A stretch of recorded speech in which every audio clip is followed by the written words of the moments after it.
প্রথম পাতায় রয়েছে ইউনিভার্স অ্যান্ড নেচার।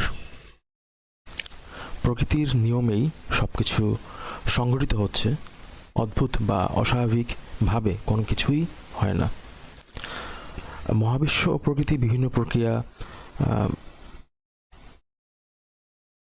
চলমান, সেখানে অবিরাম চলছে পরিবর্তন প্রক্রিয়া। বিভিন্ন উপাদান বিভিন্ন শক্তির প্রভাবে বিভিন্ন প্রক্রিয়াধীন হয়ে এক এক রকমের দশা বিরাজ হয়, এবং সেটি হয় জীব, জড় এবং শক্তির ভিতর।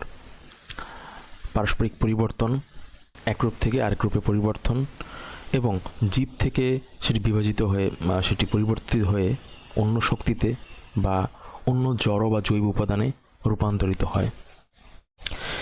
এরকম একইভাবে কর্মের ফলে বিভিন্ন প্রক্রিয়া সম্পাদন হয়। সব কিছু সঠিক নিয়ম শৃঙ্খলা অনুযায়ী চলমান। আপনি কোনো কিছু ইচ্ছার বাহিরে করেন বা ইচ্ছার ভিতরে ইচ্ছা অনুযায়ী করেন, যেভাবেই করেন না কেন, সঠিক ইচ্ছা, শৃঙ্খলাবদ্ধতা ও পদ্ধতিগত ক্রিয়ার ফলেই কোনো কিছু সুন্দরভাবে পরিবর্তিত হয়ে বা প্রকৃতির নিয়মে পরিবর্তিত হয়ে অন্য একটা রূপে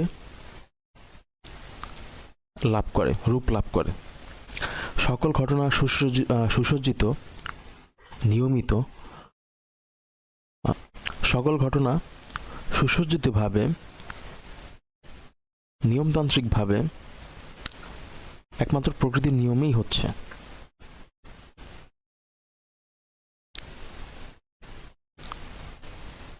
আচ্ছা, এরপরে আমি দ্বিতীয় পাতা পড়ব, শিশু অধিকার ও যুব অধিকার বিষয়ক। এখানে রয়েছে পরিবার, আত্মীয় একজন মানুষকে, বা সেটা হতে পারে আমাকে বা আপনাকে বা অন্য কাউকে যদি অন্য কাউকে মানসিকভাবে টর্চার করে থাকে, সেইটার নৈতিক বিচার আমার মানবিক অধিকার, সেই নৈতিক বিচারটা পাওয়া আমার মানবিক অধিকার, সে বিষয়ে কথা বলাও আমার নৈতিক অধিকার। মেন্টাল টর্চার ও শিশু যুব অধিকার এড়িয়ে এই কর্ম, ফল, আইন ও জীবনে সেটা কেউ পার পায় না। ক্রিটিক্যাল থিঙ্কিং ক্যাপাসিটি ও আইকিউ লেভেল অনুযায়ী একটি শিশু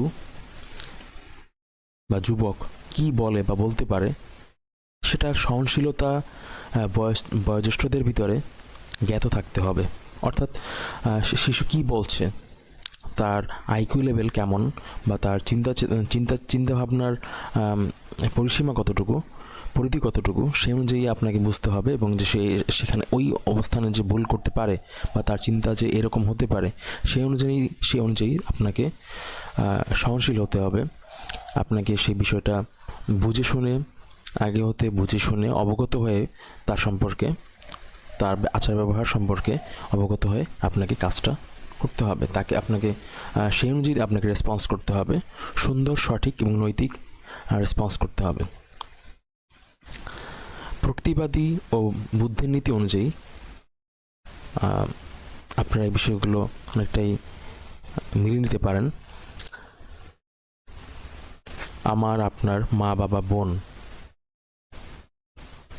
কাকা, মামা বা যে কোনো আত্মীয় যারাই থাকুক না কেন, সবার ক্ষেত্রেই এই একই নিয়মটি প্রযোজ্য হবে এবং প্রযোজ্য। নিজেরা যা তারা বুঝবেন সেটা ছোটদের উপরে চাপিয়ে দেওয়াটা অনৈতিক, অন্যায়।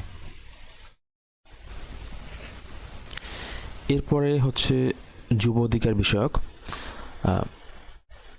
৫ম পৃষ্ঠা।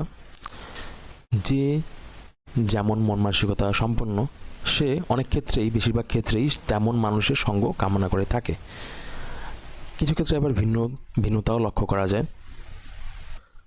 মানুষকেও তেমনি, অন্যান্য সকল মানুষকেও তেমনি দৃষ্টিভঙ্গির মাধ্যমে বিচার করে থাকে তিনি। যেমন যে যেমন চিন্তা ভাবনা সম্পন্ন, তিনি তার চিন্তা অনুযায়ী